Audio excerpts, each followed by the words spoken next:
Leviticus chapter 25. And the Lord spoke to Moses on Mount Sinai, saying, Speak to the children of Israel, say to them, When you come into the land which I give you, then the land shall keep a Sabbath to the Lord. 6 years you shall sow your field, and 6 years you shall prune your vineyard, and gather its fruit. But in the seventh year there shall be a Sabbath of solemn rest for the land, a Sabbath to the Lord. You shall neither sow your field nor prune your vineyard. What grows up its own accord of your harvest you shall not reap, nor gather the grapes of your untended vine, for it is a year of rest for the land, and the Sabbath produce of the land shall be food for you, your male and female servants, your hired men, and the strangers who dwells with you, for your livestock and the beasts that are in your land, all its produce shall be for food. And you shall count 7 Sabbaths of years for yourself, 7 times 7 years, and the time of the 7 Sabbaths of years shall be to you 49 years. Then you shall cause the trumpet of the Jubilee to sound on the 10th day of the seventh month. On the day of atonement you shall make the trumpet to sound throughout all your land. And you shall consecrate the 50th year and proclaim liberty throughout all the land to all its inhabitants. It shall be a jubilee for you, and each of you shall return to his possession, and each of you shall return to his family. The 50th year shall be a jubilee to you. In it you shall neither sow nor reap that what grows of its own accord, nor gather the grapes of your untended vine, for it is the jubilee. It shall be holy to you. You shall eat its produce from the field. In this year of Jubilee, each of you shall return to his possession. And if you sell anything to your neighbor or buy from your neighbor's hand, you shall not oppress one another. According to the number of years after the Jubilee, you shall buy from your neighbor. And according to the number of years of crops he shall sell to you. According to the multitude of years, you shall increase its price. And according to the fewer number of years, you shall diminish its price. For he sells to you according to the number of the years of the crops.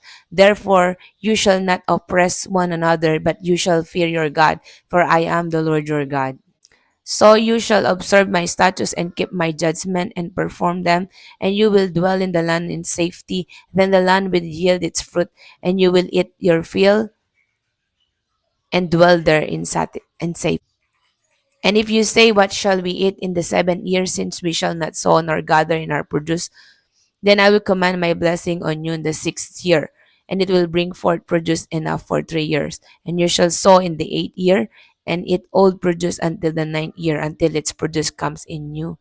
In you shall eat of the old harvest.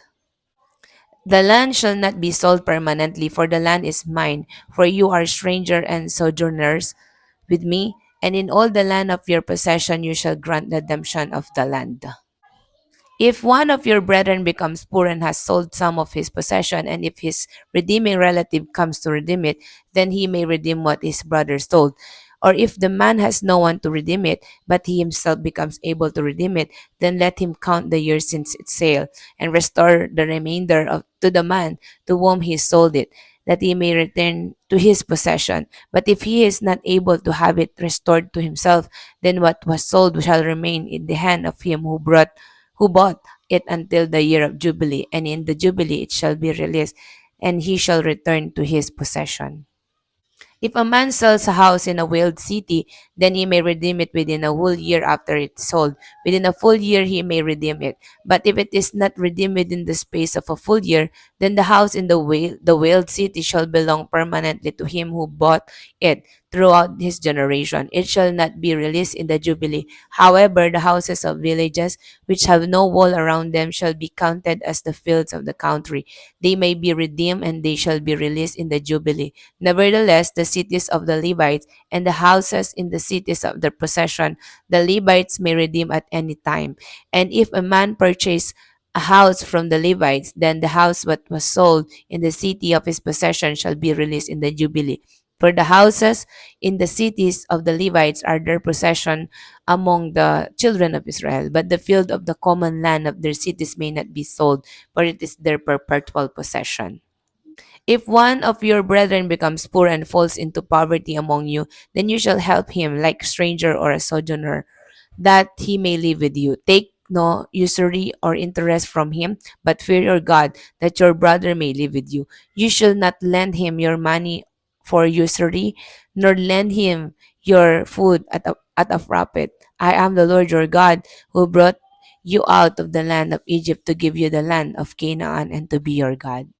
And if one of your brethren who dwells by you becomes poor and sells himself to you, you shall not compel him to serve as a slave, as a hired servant and a sojourner. He shall be with you, and he shall serve you until the year of Jubilee, and then he shall depart from you. He and his children with him, and shall return to his own family. He shall return to the possession of his fathers, for they are my servants whom I brought out of the land of Egypt. They shall not be sold as slaves. You shall not rule over him, rigor, but you shall fear your God. And as for your male and female slave whom you may have from the nation that are around you, from them you may buy male and female slaves. Moreover, you may buy the children of the strangers who dwell among you, and their families who are with you, which they beget in your land, and they shall become your property, and you may take them as an inheritance for your children after you, to inherit them as a possession. They shall be your permanent slaves. But regarding your brethren, the children of Israel, you shall not rule over one another with rigor.